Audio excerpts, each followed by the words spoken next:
Man. Burgundy Ballers, welcome back to another episode of the Ballin and Burgundy podcast. Yeah, I got my boy Andrew. I got Chris. Fellas, what's going on? What's up? Let's do this. What's up? So, of course, y'all are probably wondering by now, Justin is still not here. He is out working and he is sick. For those who don't know, he is a firefighter.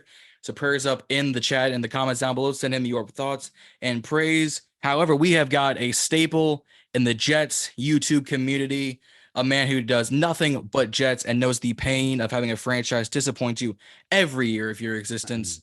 The one and only Green Bean Jets fan. Bean, welcome to the show. Yeah, thanks, man. I'm glad to be here. It's a good time for us to chat about the battle of the suctitudes. This is going to be great. Good fun we're going to have. It's going to be great. It's a good time for a bad time, is what I like to put it. Well said. I like that. It is how it goes. Before we get started, guys, don't forget to like and subscribe here on the channel. Head over to Instagram, YouTube, and TikTok. Follow us over there, and head over to the side Beans, Instagram, Twitter, YouTube, Facebook, the whole nine. Go follow him, support him.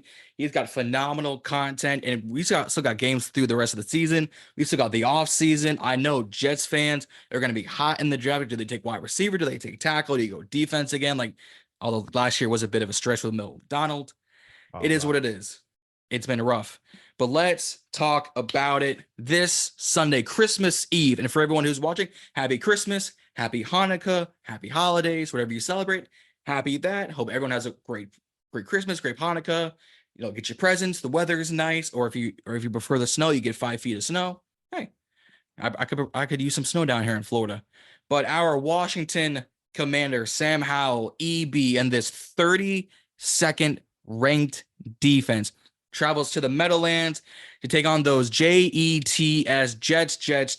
that 32nd ranked overall offense. Not with Tim Boyle, not with the MILF Hunter, that motherfucker, Zach Wilson. Oh, no.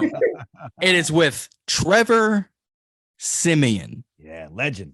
Right. The legend. And we all know what that's going to mean. That means he's going to have a career day, 3 touchdowns, 250 yards passing. We all know that's how that's going to go. But how do we feel? Bean, I'll let you start. How do you feel going into this game at home?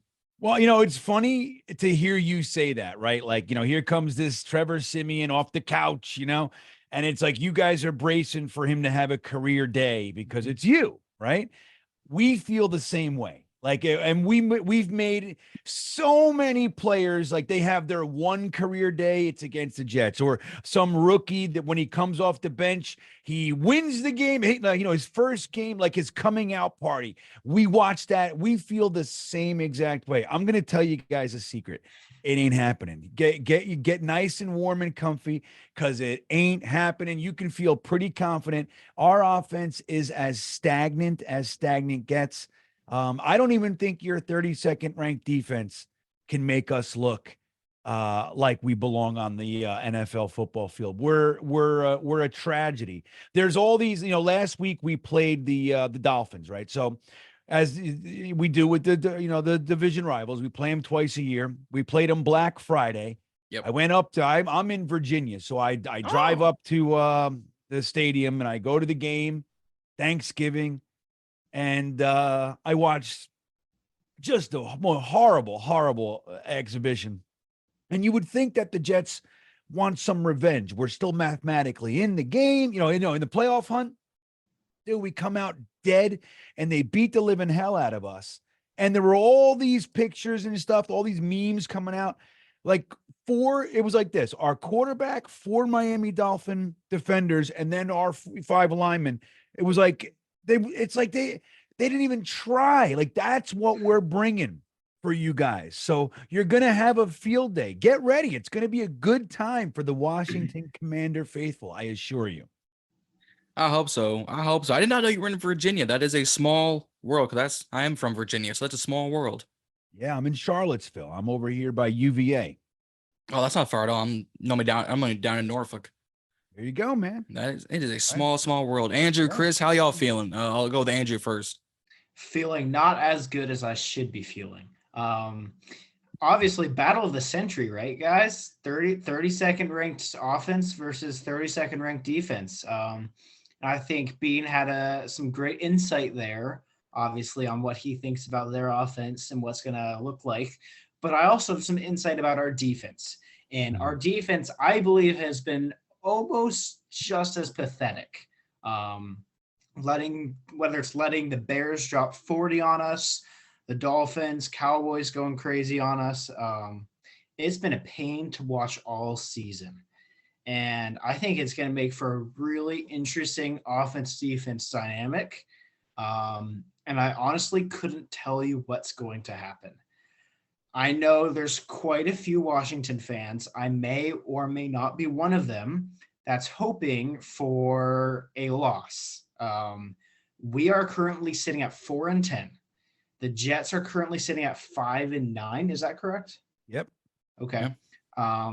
So this is going to be a big battle for draft position. Right now, we have the 4th overall pick. Where are the Jets at, Bean? 7. That's where we are 7. today.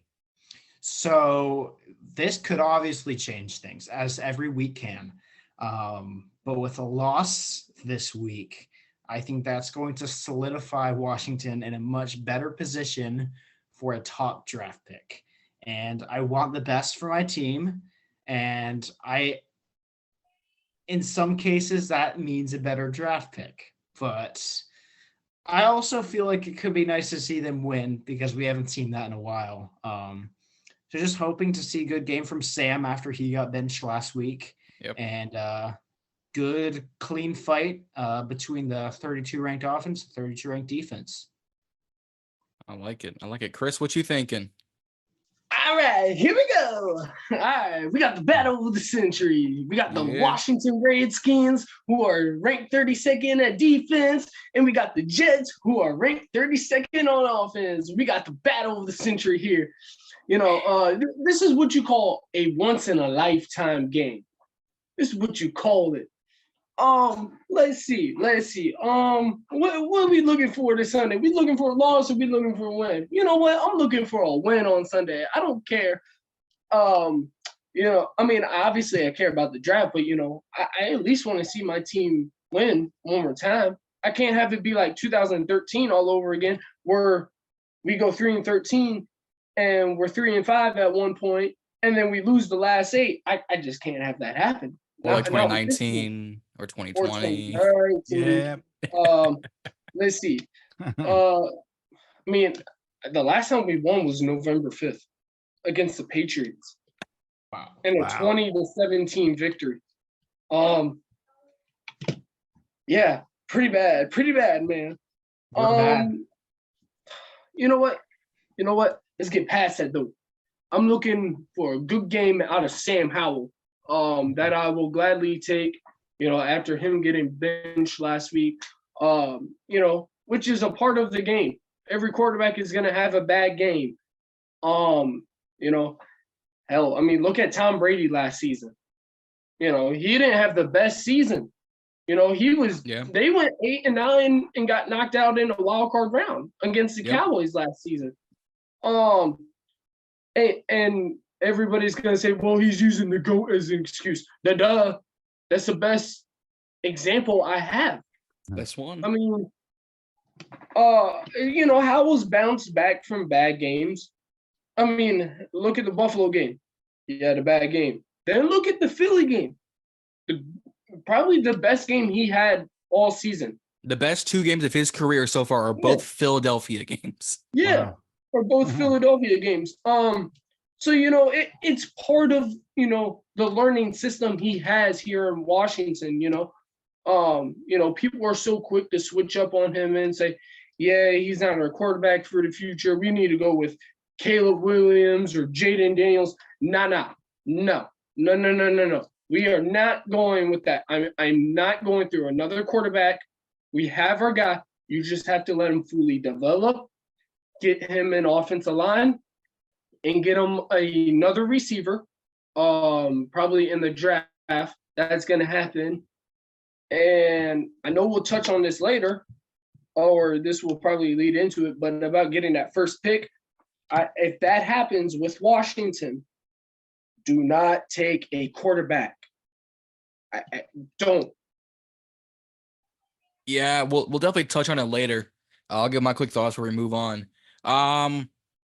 The only thing that would make this even sweeter as Battle of the Century is if Jacoby Brissett was starting. Oh, That'd be the only because Jacoby comes in against the Rams and has like a career two drives. Yep. In 2 drives, he goes 4 for 4 on like 60 yards and a touchdown, and the other one he goes like I think 6 of 10 for another touchdown. I'm like, well, how are we so efficient with Jacoby? And Yeah. Sam's like, Yeah. well, first of all, it's Andrew Wiley back there and Charles Leno. But no, it's is going to be an absolute. It's going to go one of 2 ways. It's either going to be a high scoring, just no one expected this, or it's going to be a Falcons Panthers last week where it's 100 people in the stands. Well, I'll tell you what, Jets fans, traditionally, we're a pretty diehard bunch, but around this time of year, especially Christmas Eve, it's going to be really cold. I'm telling you, I would not be surprised if it's a 3/4 empty stadium. I would not be surprised because it's like, we've just had enough. It's one thing to lose, right? Like you don't mind losing games. I mean, it sucks to lose, right? But it's like if you can show up and you're fighting and you lose by a touchdown and you're respectable, but you're watching a football game, it's okay. What we do is we collapse to the dregs, like where it's like you watch the game, it feels like it's 9 hours long. We live stream for every Jets game. We do a live reaction and everything. And I was looking up, I thought I was going to see victory pose, and there was 14 minutes and 52 seconds left in the game. It's a whole I was like, what? Like, it just feels like it's never ending. And it's so boring. There's just not even football happening. And that's what, when we expect that, again, like, look, we can joke about it, 32nd ranked defense, 32nd ranked offense. And the truth is, it's good. It's an even matchup. We might have, a little bit of fun, but the truth is that sucks. So going into the stadium, MetLife Stadium, parking passes are $100 to park. It's like, it's ridiculous, man. It's like $75 to $100 to park. It's a lot of traffic in and out of there. If you're getting back to New York, it's, 2 bridges and all, it costs, $50 to drive home. And it's just, you figure like, I'm just going to stay right here Christmas Eve with my family. Like, why go? So yeah. I wouldn't be surprised, man, if we're looking at just like you're talking about, there's about 80 people in the stands, just sitting there, bundled up together. It's going to be a bore fest. It's going to be rough, and probably 10 of those people are the cheerleaders for the Jets. That's exactly how that's going to go. That's exactly how they go. Well, I mean, there are injuries to talk about. On the Commanders side, Tyler Larson is going to be out. Charles Leno is going to be out. And Brian Robinson, for the 2nd straight game, is going to be out with that hamstring injury. At this rate, sit him the rest of the season. Right. Hamstrings can ruin careers, and we've seen it happen a lot. Sit him the rest of the year. But what about IR? What about the fans? What are we pointing out that we're like Brian Robinson's going to come save this offense? Who's going to block for him? Nick Gates? No. Nick Gates is going to let people more in than immigration law. Like, come on now. Just let everybody in. So no, on the southern border. Exactly. Exactly. Yeah. So Nick Gates will be starting. Cornelius Lucas will be taking Leno's spot, and honestly, just. Who's your starting back? Is it Gibson? It's Gibson. Yeah. All right. It's Gibson. It's Rodriguez behind him. It's Jonathan Williams actually is also injured. Yeah. So we just elevated Derek Gore off practice squad. Gibby's actually a solid back. He's solid. He touches for what he deserves. He has ball security issues, and that's why he doesn't get a ton of touches. Nope. But he's an elusive guy. He's speedy. He's strong.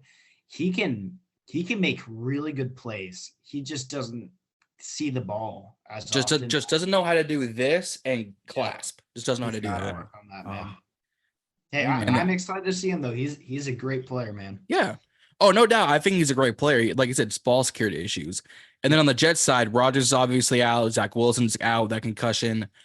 Israel Abanikanda, probably said that wrong. Abanikanda. And Badicanda, there we go. It's questionable. Izzy. Dwayne. Yeah, we call him Izzy. It's easy. Izzy. There we go. Izzy's questionable. Dwayne Brown's questionable. Franklin Myers on the D line's questionable. And my opinion, one of the better safeties in the league, and Jordan Whitehead is questionable as well. So there's a little leeway, but they've got Sauce Gardner back there. They've got Bryce Hall back there. You got just Quincy Williams, CJ Mose. Like, you got pieces on that defense.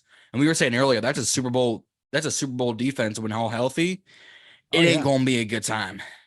No, the defense is elite, man. I mean, there's no doubt. I mean, they've been playing quite literally without an offense for 2 years, and it's painful to watch because we have these guys, the Quinnen Williams, the Quincy Williams, the brothers, Sauce Gardner, Jermaine Johnson, all these guys that were just slowly watching their careers, like, you don't get to have an elite defense for a decade, at least not the Jets. We get 10 minutes. We don't do something with it, man. It's gone. And that's kind of what we're watching. It's like, it's really a shame because we do. I mean, our defense has been holding teams to, for the first like 8 games of the season or 9 games, we had not a single touchdown in the second half. And so we're holding teams to 13 points, and the defense is scoring. Like, they're getting pick sixes.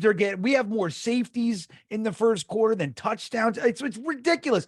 So the defense is not only holding the other offense to low points, but they're giving the offense points, and we can't do anything. So it's really a shame to see these guys, because even when we have, like you said, like Jordan Whitehead's banged up, JFM's banged up. Yep. We have depth all over the place. We built this defense the right way. The problem is we might have needed to use some of those resources on the offensive side of the ball that we didn't do. And that's why it's so painful, because it's just, if this defense had an offense to play with, we'd be singing a different tune.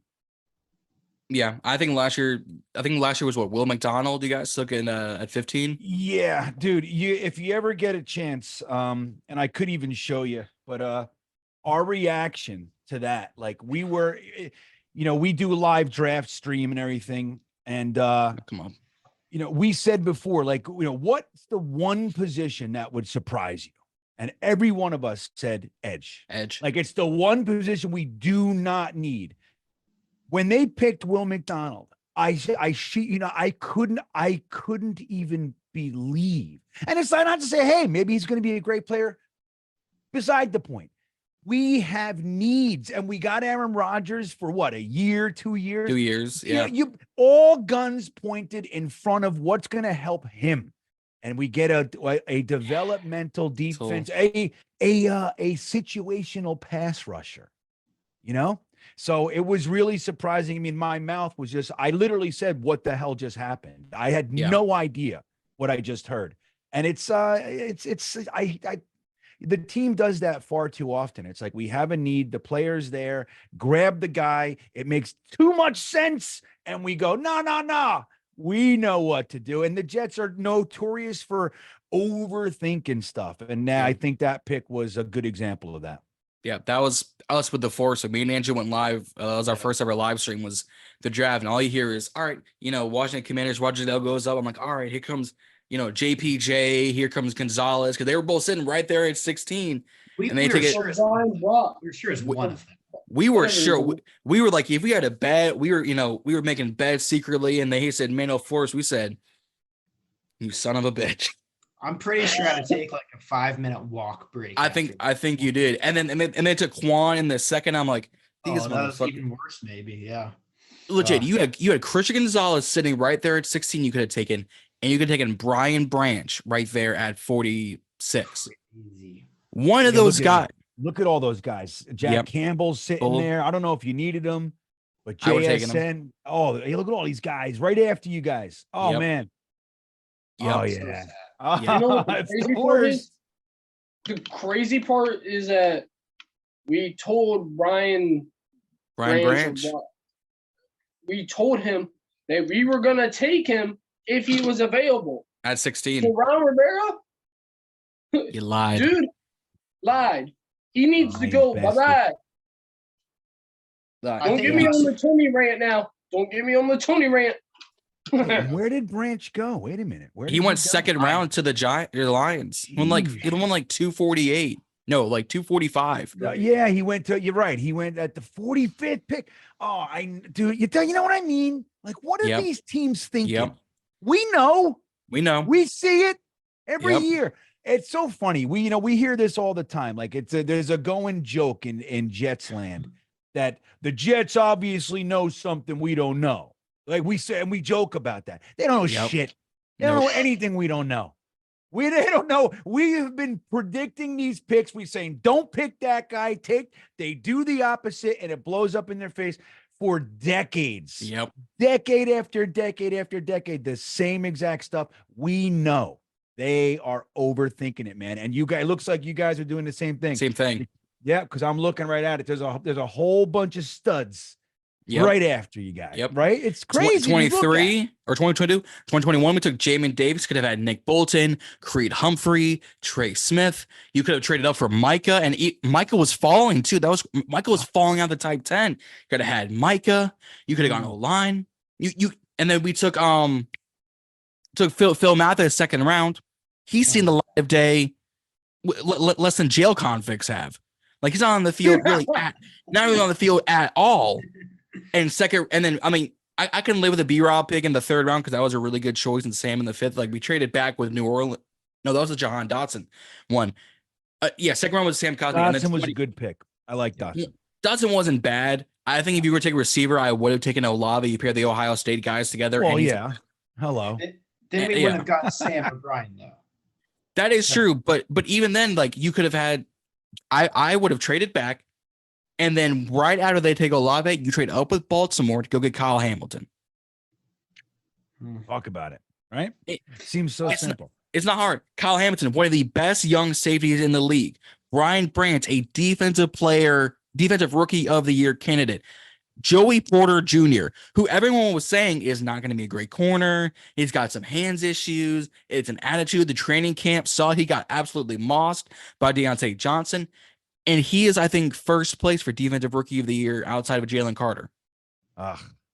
You know what, man? I'm sorry. It's just a funny thing, like, and then Kyle Hamilton was my guy last year. Yeah. And I caught a lot, well, 2 years ago, but I caught a lot of heat for liking that guy, that we can't take a safety in the first round and all that kind of shit. And I'm very happy with Sauce, and I'm very happy with Garrett Wilson. So, my draft would have been different. Like I would have taken the edge first, and then I would have taken Kyle Hamilton. I would have gotten George Pickens and Breece Hall in the second. Ooh. But it's it's like, right, like this Kyle Hamilton, you could see it all over him. I mean, the guy's going to succeed. Yep. Why are we reaching and trying to overthink? Just take the stud, dude. Take him and stick him in the team. You don't have to worry about it for 10 years. And we just can't, teams like ours, we just can't seem to do that. So simple. Can't do it. Chris, you were saying? You know what? It's all part of our plan. Because guess what? I'm telling you, got a plan. Yep. Come 2025, okay?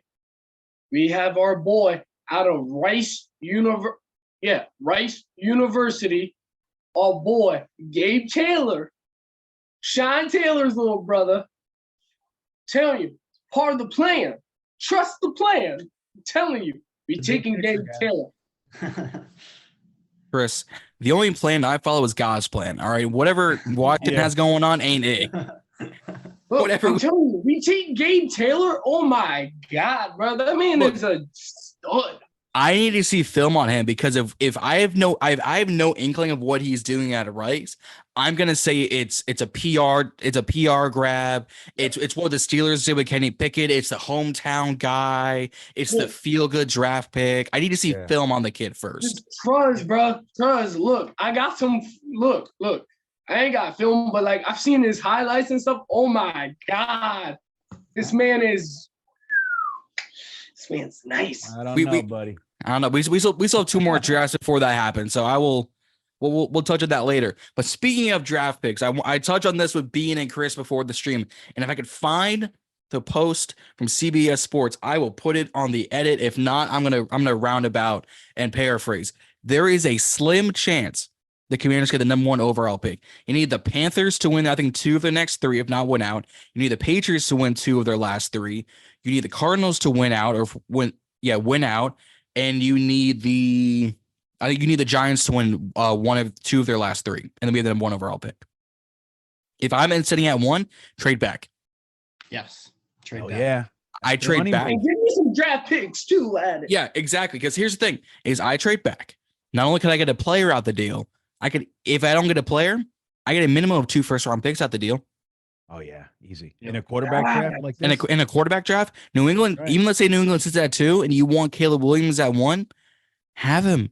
Give me your first, give me your second, give me your first and third next year, and throw in who do I want them to throw in? That's right. Give me a player. Give me a developmental guy. Honestly, I would take Matt Judon. Yeah. Especially with the way Allen and Payne, their contracts are looking bad, and Allen is saying some mediocre thing. Bring in Matt Judon, put him back there, help him teach up Jamin Davis, have him teach up KJ Henry, have him coach up Andre Jones. You build these James Smith-Williams, give them a nice veteran piece. They say, hey, I just put up 8.5, 9 sacks last season. Let me show you my red arm sleeve powers and show you how it's done. The red sleeve assassin to the Commanders. It's come on now. I would not hate that at all. I would love it. Love it. Yeah. Trading back. Look, if you get right, it's a slim chance. I mean, I think teams like the Pats and the Panthers, they're going to want to hold on to where they are. Well, not the Panthers, because they lost their pick to the Bears. So they might try to win just to screw them. Exactly. If they can, I would see that. Because think about that. Like, it's not even their pick, and they suck so bad that they can't even kind of get out of Can't even capitalize. You know what I mean? Like, they still got to give somebody the number. That's just where it's painful. But yeah, man. I mean, look, if you guys do get up there, the last real quarterback draft, I think might have been it was 2021, right? You had the Trevor Lawrence, Zach, the Trey Lance, Justin Fields, and everybody. And I took a lot of heat. Jets fandom, I'd say 8 out of every 10 Jets fans loved Zach Wilson. I did not. And the reason I did not like him was because he was under 0 pressure in his and he was playing subpar competition with 0 pressure. So he's just kind of like hanging out back there playing pitch and catch. And I just didn't like it. Whenever there was pressure, he looked like a different quarterback. He looked erratic. I didn't like it. And you saw right behind us, we had the 2nd overall pick. The Dolphins had the 3rd overall pick. They traded with the Niners. They got 3 firsts and a 3rd. 3 firsts and a 3rd. Like, that's what I want. So if you happen to get up there to the 1st pick, man, that's the type of trade package that you're going to get. Like you said, you get there. If you slide back a couple picks, you get their 2nd this year, maybe a late round 5th, 6th. But then next year you get a 1st, a 3rd, and a player. And that's the kind of thing that can change your organization. And if you have that opportunity, and look, unless they, who's your coach? You don't know who the next regime is, because your guy's toast, right? Rivera's out.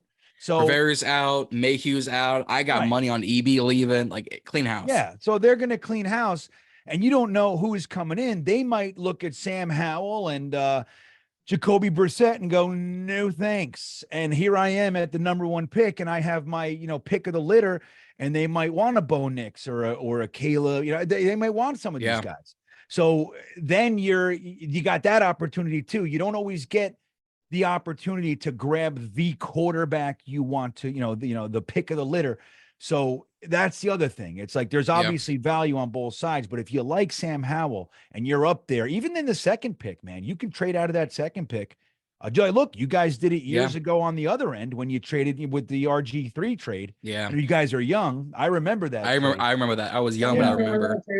That was a big one. But I mean, look, you guys, you gave up the farm for the number 2 pick. So you guys, if you get to number 2, it's still immensely valuable in a draft like this. It really is. Honestly, I'll say one more thing. Chris and Andrew, I'll get your thoughts once I say this. Even if I have the number 1 overall pick, I'm calling Arizona. Saying, hey, you really want Marvin Harrison that bad to pair with Kyler and I'm taking him. You don't trade him. I'm taking him. Right. If I'm calling Arizona, I say, hey, I want your 2 first-round picks this year, because they have their pick. Because they have their pick in the top 10, and they have Houston's pick at like 18, 17. Wow. So they're at 17 right now, right? Because then within the top let's call it top 7, I get my offensive tackle for the future. At 17, if Nix or Penix or guys like that fall, I can either take them or trade back again and get another, let's say, 3rd and 5th from, let's say. I don't know. That's a lot, man. That's so you're talking about if you're at number 2 or if you're at number 1. If I'm number 1. If you're at number 1, you're telling Arizona, I'm going to take your boy. You don't come up and get him, I'm going to take your guy. So you want their two picks. Let's just look at the trade chart. We'll look. I mean, there's a bunch of them. Well, let's use the Jimmy Johnson trade chart real quick. So the first pick, right? Let's we're gonna do this. Let's do this. I like it. Right, Let's get on. So pick 1 is 3,000. They're at pick 3, it's 2,200. Pick 17 is worth 950. So that would put that's a 550 point. They're they're overpaying. Yeah. So 550 is worth approximately the 3rd pick in the 2nd round. So you're asking them to overpay by a high 2nd round pick. I don't know if they would do that. You're going to have to give something. So you might say, give me your 2 firsts and I give you my 2nd, or I give you my 3rd, or whatever it might be to kind of compensate. But that'd be interesting, man. That'd be interesting. Yeah. I'll give you my 1st. I'll give you Wiley, Leno, Barton, Saint Juice. Just dump the contracts. That's right. Because all that equals like maybe a 4th, maybe.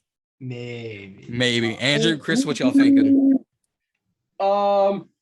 Let's see. Andrew, you want to start on this one first? I'll start with this. That's fine. I mean, I'm happy where we're at. I'd love to move up. That's sort of my mentality right now. And I think what I want to happen is sort of irrelevant to what I think will happen with new ownership, clean house for management, for coaches, for everything, and a somewhat struggling 5th round quarterback. I believe that they will want a new quarterback. I believe in Sam. I'm going to say that right now. I know he got benched. I believe that if we build around him, he'll be a solid quarterback. He has potential to be top 10. I love Sam. But I don't think it's going to happen. I think we are going to end up picking Caleb Williams, Jaden Daniels, Bo Nix, someone like that. Caleb only if we get up higher or he falls. But I'm also somewhat okay with it. I'm not ecstatic about it. I'd probably rather build around Sam, but especially like guys like Jaden, who I feel like are pretty undervalued. Heisman Trophy winner. The same team around him as Joe Burrow did when he was in. Yet he still has incredible stats that can be compared to him.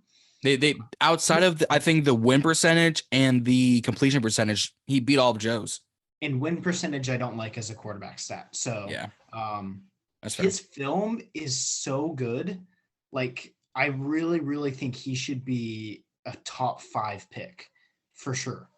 So I would be happy to take him if we trade back to say around 7, 8, 10, whatever it is, and end up taking tackles later. Or what I've been doing in a lot of mock drafts is trading like Jonathan Allen and people and getting an extra 1st round. And we can, of course, we'd also have to use other picks for that. We can't just do a straight up Jonathan Allen for a 1st. But end up getting a top tackle, hopefully Joel or Olu Fashanu and Jaden Daniels, who we could have in competition with Sam, have him sit on the bench for a year or 2 if we want, whatever, do a Jordan Love type of thing.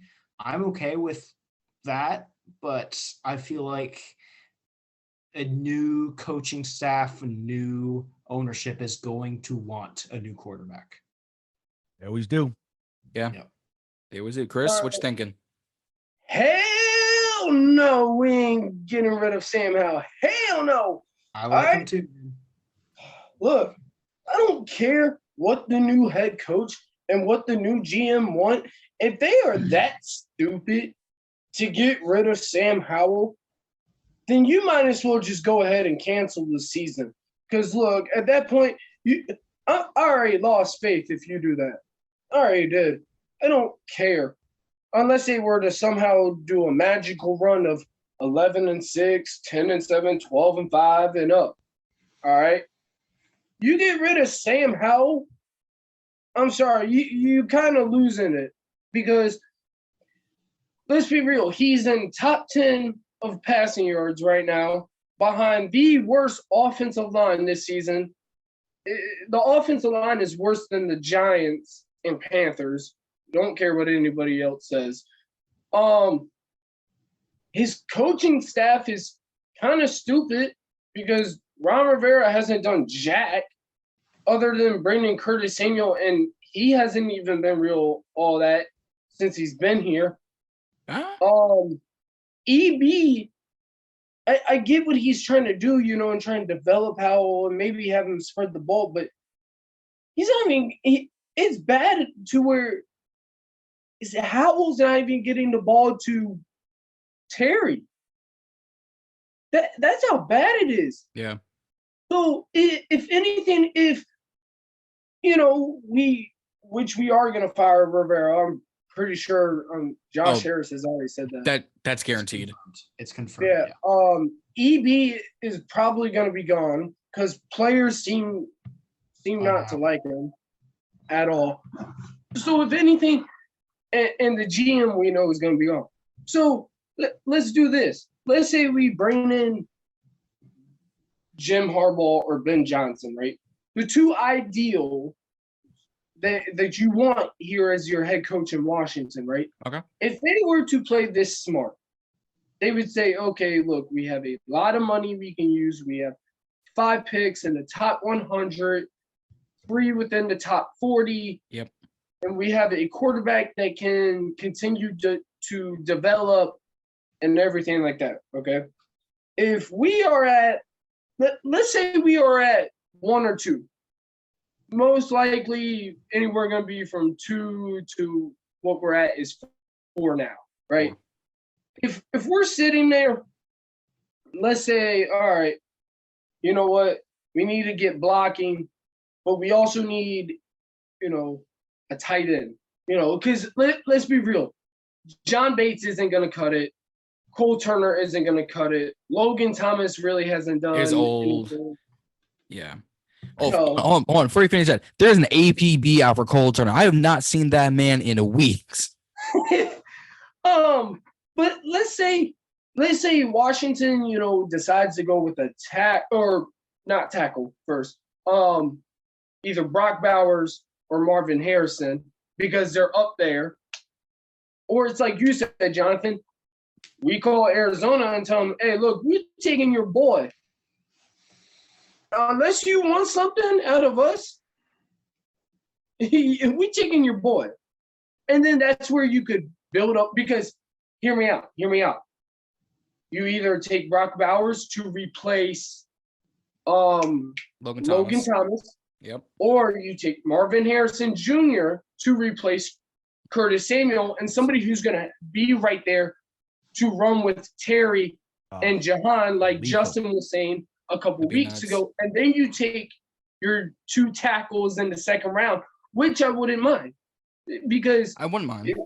If you were to play that smart, like I'm explaining it, you still have the money to sign some defense and you have some money to sign some tackles in the offseason, to protect this guy.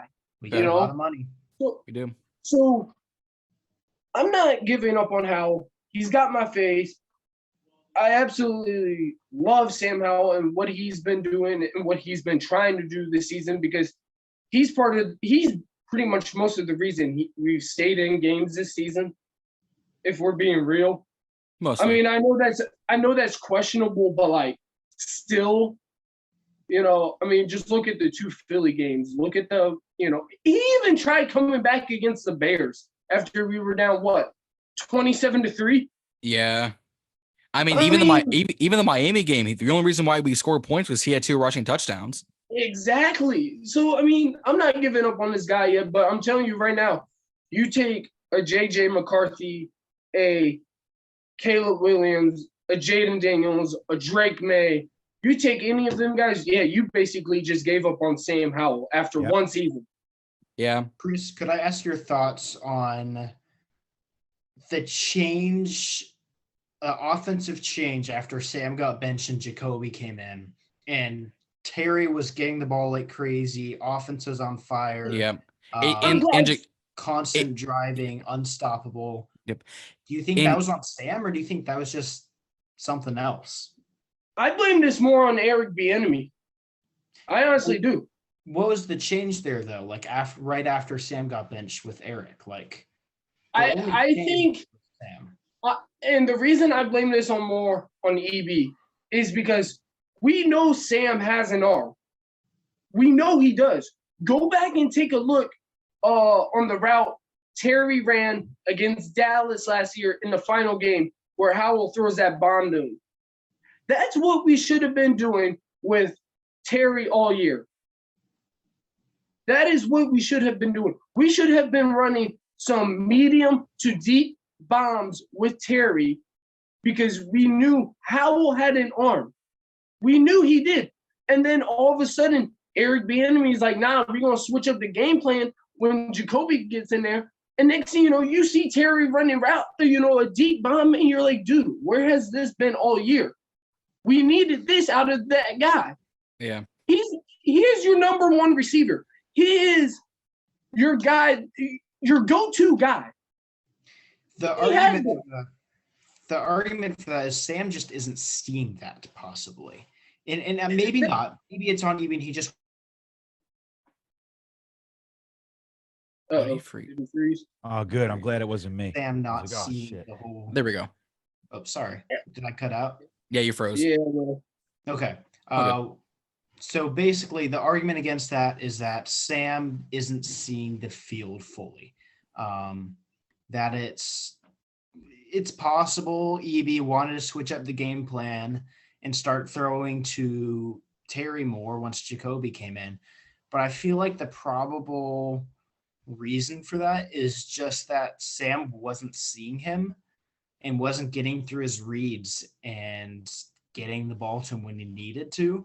I think Sam is super talented. He's super accurate, great arm. It's just his vision and his ability to read the defense while getting the ball to his receivers is sort of what started to concern me rather than EB's, ideal game plan. And maybe he's not seeing the whole field. Maybe he's not. I don't know. We can't tell because we're watching it on TV. Exactly. We're not physically there every game with those guys. Yeah. Yep. Like we want to be. Although quickly, I might just throw in when I was at the Seattle game, I was able to see the field more clearly, and Jahan was open like in the backfield so much, wide open. And Sam just wasn't seeing him. And I think he got like one catch for like 10 yards that game or something. I don't know exactly what it was. He was invisible, but he was getting really open and Sam wasn't seeing him. Yeah. I'm gonna say 3 points real quick, and then I'll let Bean take over this conversation for a second. I think there's three factors on why we're not getting Sam's not seeing the field better and all that. A, because we're trying to incorporate De'Ami Brown into the deep ball game, like his name's Deshaun Jackson. That's one. Two, I think it's veteran instinct. Jacoby's been in this league for what? 10 years now? 9 years? 8. A while. 8 years. He brought the Browns last season when he was their starter to what? 8 game wins? Yeah. Before Deshaun took back over and Deshaun was crap. And C, I think it's a mix of play calling and Sam being essentially a rookie quarterback. Yeah. Because even That's with just it. Yeah. Right. It's like you look, the real question, I think that he's nailing it. I think he doesn't see it quite like Jacoby Brissett. He's a vet. He's calmer. The game's slower. Nowhere. Right. But the big question is, even with that, has Sam Howell shown you enough to believe that he can get there? And I think the answer is a big fat yes. That's the big argument with Zach Wilson. It's like, there's all these, we call them Zach Wilson truthers, right? It's like, no matter what this kid, no matter how bad he is, how much, like, think about this. Sam Howell has 5 or 6 300-yard games this season. Yeah. Zach Wilson has 2 in his career, right? 2. Oof. Now he has 1 298. So let's say 3. Let's say 3. In 3 round years, right? Right. Yeah. It's 300 where I come from. So that's 300 game three. So it doesn't matter how bad he sucks. There's always, we blame everything else. And one of the things we hear all the time is that when a Mike White or a Josh Johnson or a Joe Flacco, when they come in, that all of a sudden the offensive coordinator's changing the game plan to make it favorable for this guy. And it's just not true. I mean, not to say that they don't adjust for different players, of course, but it's just not, they're not going to change it so much that they're going to make this guy succeed and our starters suck.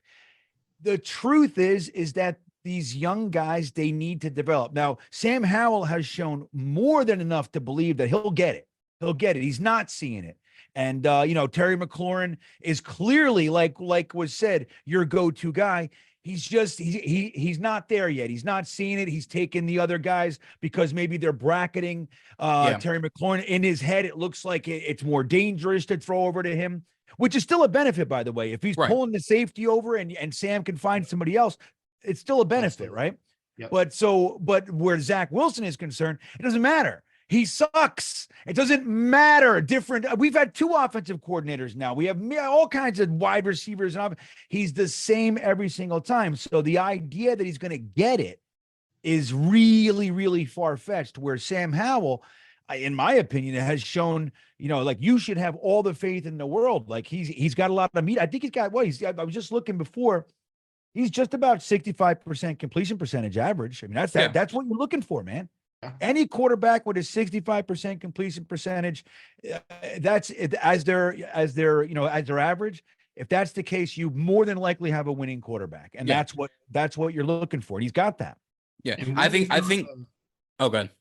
And when you throw in the factor of our offensive line, I think that's another booster. Historically bad. Ability. Yeah, imagine if he's being protected. If he's got a nice 3.5 second pocket. Imagine. That's the argument for go get a tackle with our top pick. Yeah. Well, tackle, center, and guard. I mean, we need more center tackle than anything else. I think if you grab a guard, I will not be mad at that because more offensive line help, the better.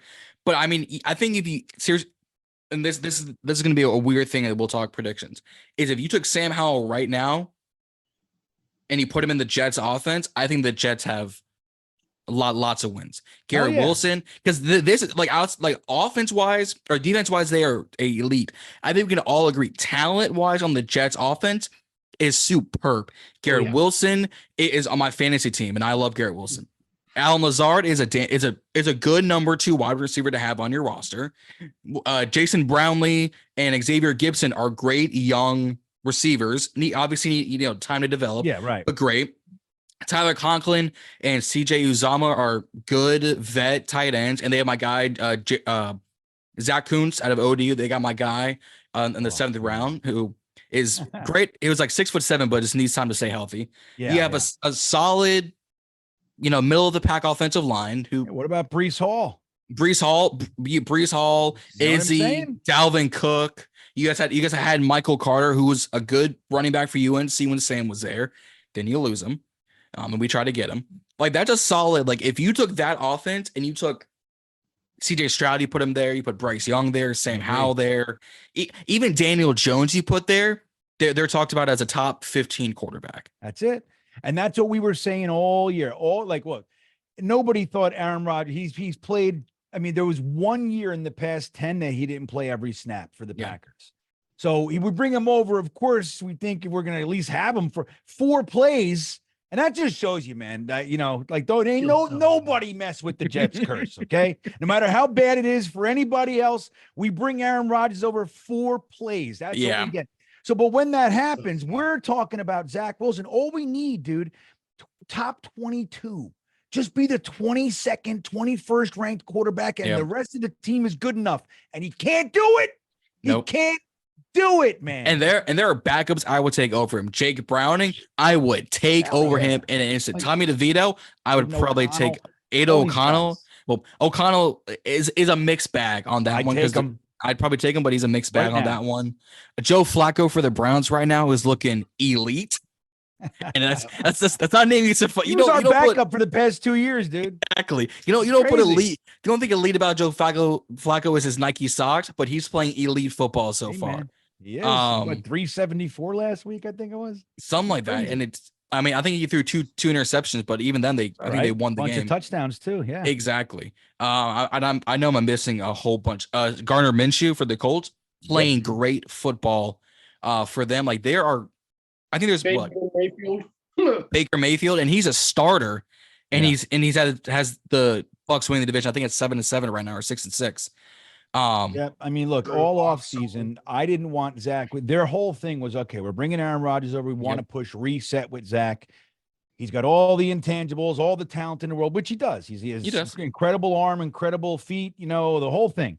You want to push reset, great. You don't want to throw him in the garbage, fantastic. You don't make him QB2. You make him QB3. You stick him in the back, and you bring in, my guy was Gardner Minshew, and then I was fine with, go get Brissett, go get any of these guys, Baker Mayfield, any. I was like, just get any of them. Somebody that can play NFL level football, not elite. And we're not looking, it's a backup, but somebody that can play NFL football. And Zach can't do that, man. No. And that's where we are. And like you said, I'd take all of those quarterbacks over Zach Wilson. Yeah. That's the truth. Yep. I mean, we were talking about at the deadline, Chris, Andrew, we were talking about it with Justin. We were talking about it is we would have given Jacoby for like a 4th or a 5th. It wouldn't have taken a whole bunch to get him off our hands. We would have loved it. It would have been great. I mean, even if you guys took Case Keenum, he played decently well for the Texans this past game. Decently well. Well, we got Trevor Siemian, and you guys will see how much of a brilliant move that was in a couple of days. Career game incoming, guys. Exactly. It's one of the exactly. That's exactly what's coming. I mean, we did it for Tommy DeVito and Tyrod Taylor both this season. We gave to DeVito that celebration, and you did the whole right. You started the whole DeVito man. Yeah. Holy shit. I mean, say what you want. I think he's 3-1 right now as a starter, or 3-2 as a starter. So he's not like he's playing bad football. Yeah, he played the Jets. I think he had 2 yards. Sounds about right. Sounds about right. Yeah, his star is gonna fall. I mean, he is what he is. He'll be a backup. It's fine. But you're right. He is what he is. But yeah, I mean, you guys made him into a star. So it sucks to do that, doesn't it? It's the worst. I hate doing that. Yeah, I mean, they lost 24, I think 7 to the Saints. So I feel much better about it. I mean, the whole NFC East lost this past Sunday. So I have nothing but high praises, and I want Dallas to win the division so we can keep that streak of new winners every year to keep going. Yeah. But let's talk predictions as we wind things down. Obviously it's a 1:00 game in the Meadowlands on the worst turf in the NFL. The worst turf in the NFL. You are one slip away from tearing your ACL, MCL, PCL, your meniscus, your shin, your ankle. Like, you're one slip away from tearing all that. And it's ironic. Rodgers plays 4 snaps on the kickoff on 9/11, carrying out the United States flag. It's like, give me the karma. There's his knee, or there's his ankle. There's his Achilles. But I'll start with Bean. What is your score prediction on Sunday? It's going to go one of two ways. It's either going to be a 4th quarter comeback in the 30 to 40 points, or it's going to be a 7-9. But what are your thoughts? I think you're going to, during this game, you're going to say things like this. Why couldn't we do this all year? That's what the things you're going to be saying about your defense. Okay. I think it's going to be, but I also think our defense is going to be good enough to hold you guys in check. At least, you're not going to blow us out. I don't think on that side of things, but I do think you're going to win. I think it'll probably 9 kind of a thing. That's what I see coming. 13-9. I want to say Skins. I'm sorry. Commanders. That's still tough for me. Whatever we are. Yeah. I mean, when your coaching staff is saying, Redskins in the offseason during training camp, it's something's coming back. But seriously, you're going against your green and white, against your Gotham City. Dude, guys, you're not the only group of people wanting higher draft picks right now. We are eliminated. There is nothing. True. Now, there is the other side of things. Like, when you got young guys like Garrett Wilson, Breece Hall, like the losing wears on them. So you do, there's a benefit to kind of ending the season strong and all that shit. But I want me right now, and I haven't done my deep dive. I do some really heavy duty draft analysis and stuff like that. I haven't really done my digging, but where I stand right now, I want Joe Alt. That's the guy I want. I want a left tackle. So I'd love to see us. If I'd be just as happy with Fashanu, quite frankly, almost as happy. But yeah, I want to be in that range to get one of those 2 guys. So do you know that there's a whole bunch of 5 and 8 teams, and then there's a bunch of 6 and 7. if the Jets beat you guys, we can go from 7-13 like that. Ooh. But if we lose, we Yeah. can get up to 5. 5. So that's a huge swing. 5-13. 13. You bet. I'm It's rooting for a massive. damn loss, buddy. It's You know what I not. I mean, but if you follow 13, you have a chance at Tyrese Fuaga. So it's not a bad that's tackle fine. 3. I'd prefer Joe Alt. Joe Alt, absolutely. But if I was at 13 and they were both gone, I would be more than happy with Fuaga at 13. You could take JC Latham. I mean, JC Latham. There's a couple guys I'd be happy with, but I'd Jordan rather Morgan. have my pick. Yeah. Oh, right, absolutely. right. Absolutely. Chris, I'll have you go next as our Mr. Optimism, as I can like to call you. Yeah. There we go. There we go. Oh, hold on. 1, go. All right, look, we got 4-10, 5-9. Haven't won a game in over a month. Who y'all think I'm going with? Be real. You know, I'm already going with the Redskins. You already know. All right, let's see. Redskins 17, Jets 14. Game-winning field goal by Joey Sly. Yeah. Yeah, that adds up. He can't kick extra points, but he can sure as hell kick 50-yard field goals. Yeah. I know how that works. Andrew, what are you thinking, my friend? I mean, that was exactly what I was going to say. I was going to say 17-14, but now I feel like I got to change it. You know, there's two things here. There's what I think is going to happen and what I want to happen. What I think is going to happen, I'm going to say it's going to be 14-10 Commanders win. This is the first time I've taken us in quite a few weeks. I think. In a while. Yeah. Traitor. However, I would definitely prefer this week for it to be 10-14 Jets win. No offense. That's a traitor move. Team. I wish you all the best, but I'd be happier if you guys take the 13th overall pick this week. Yeah, I hear you, man. I get it. So we'll see what happens. It's going to be an interesting game. Like you said, John, who knows? Maybe this will be crazy high scoring. I could definitely see it being a 30-something game. But you never know. And yeah, we'll see. I mean, we did let the Bears put 40 on us, so it's not out the realm of possibility. And we went 35-33 against Denver for and that was back when the reason. Bears like sucked. They're bad. Better now. Yeah, they're really bad. They were bad. I mean, unless your name is DJ Moore, you go for 200 and something yards and like 2 TDs. Yeah. GM John would love for the Jets to absolutely wallop us. We can get the whole front office gone this weekend, get Ron out of here this weekend. I would love that to happen. But I will go our Commanders, so we will have a 4-way shared prediction of Commanders. I'm honestly going to go on the higher end of things, go 24-21. I do think because they do have a Garrett Wilson, they have a Breece Hall, they have an Allen Lazard, and honestly, I could see the Jets us letting the Jets have a punt return or kick return touchdown because Gibson and Brownlee are just really good punt returners for them. Preseason and during the regular season. But I do think Joey Sly hits a 49 to 53 yard field goal back against the wind, so wind's in his favor. After we take a penalty to go back because we're gonna hold or false start. But I do have us winning by 3. Bean has us winning by 4, 13-9, which is a wild number. But we've seen 70-20, and we've seen 63-21. So it's not out the realm possibility. That's right, man. 3 field goals for the Jets, baby. Or you get a touchdown, you go for the 2-point, you miss it, then you get a field goal. Ain't no touchdowns happening. Against this defense, if you throw it on Emmanuel Forbes, Garrett Wilson as a field day, and I would love that for fantasy. Yeah, there you go. I would love that. Garrett Wilson goes, $135, a touchdown, a 2-point.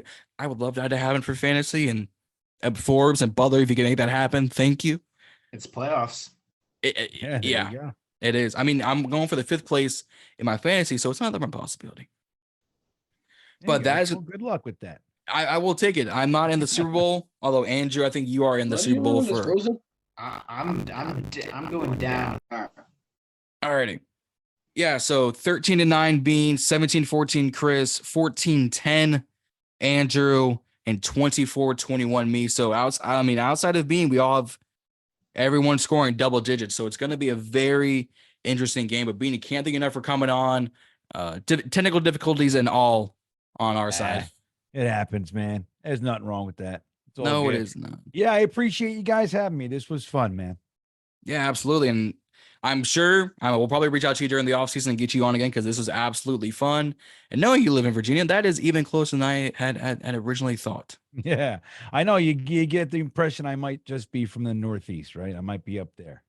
But I was thinking he's probably in New York or around the city, and no, Charlottesville. Who would have thought? Well, I grew up there. I've been down here for a while, though, man. I got like a whole bunch of land, and I got chickens and stuff like that. So I'm doing a whole different thing, man. Fair enough. I can't complain. Can't complain with that. Sounds like a good time to me.